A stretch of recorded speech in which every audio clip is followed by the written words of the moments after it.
ఆ తాళపత్రాల్లో ఉన్న విషయాన్ని ఎలా తెలుసుకోవాలా అని రామలక్ష్మి, శౌర్య మాట్లాడుకుంటూ ఆలోచిస్తూ ఉంటే అదంతా వినేసిన అస్మిత వెంటనే ఎమ్మెల్యేకి ఫోన్ చేసి ఆ తాళపత్రాలు రామలక్ష్మి దగ్గరే ఉన్నాయని చెప్పేస్తుంది.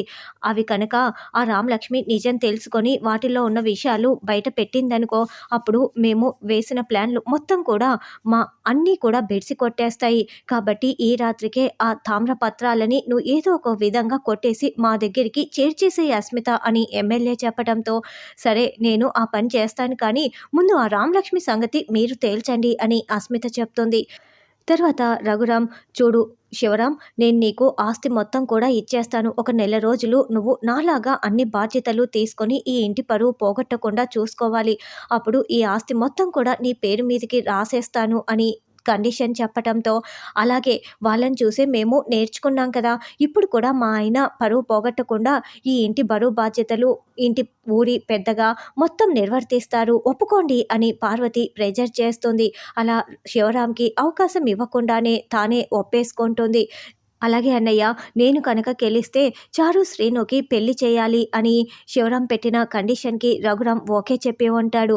తరువాత రఘురాం కుర్చీలో కూర్చొని బాధపడుతూ ఉంటే ఇక రఘురాం లాగా రెడీ అయిపోయిన శివరాం, అన్నయ్య నేను ఈ పోటీలో గెలవాలని నన్ను ఆశీర్వదించండి అన్నయ్య అని కాళ్ళు పట్టుకుంటూ ఉంటే, అన్నట్లు శివరాం, నువ్వు కనుక ఈ పోటీలో గెలిస్తే ఆర్చి జీవితం ఏమైపోతుంది? శ్రీను చారుకి నువ్వు పెళ్లి చేయాలని కండిషన్ పెట్టావు, అప్పుడు ఆర్జికి అన్యాయం చేసినట్లే కదా అని రఘురాం అడుగుతూ ఉంటే శివరాం ఆలోచిస్తూ ఉంటాడు. అప్పుడే పార్వతి జానకిలాగా తయారైపోయి అక్కడికి వస్తుంది. అప్పుడు ఒక పని చేద్దాంలే అక్క, ఆర్జికి శ్రీనుకి విడాకులు ఇప్పించేద్దాము అని పార్వతి అలా కేర్లెస్గా మాట్లాడుతూ ఉండటంతో జానకి కోపంతో రగిలిపోతూ చూస్తూ ఉంటే రఘురాం షాకింగ్గా వింటూ ఉంటాడు. ఇక శివరాం కూడా ఏమీ చేయలేని పరిస్థితిలో వింటూ ఉంటాడు.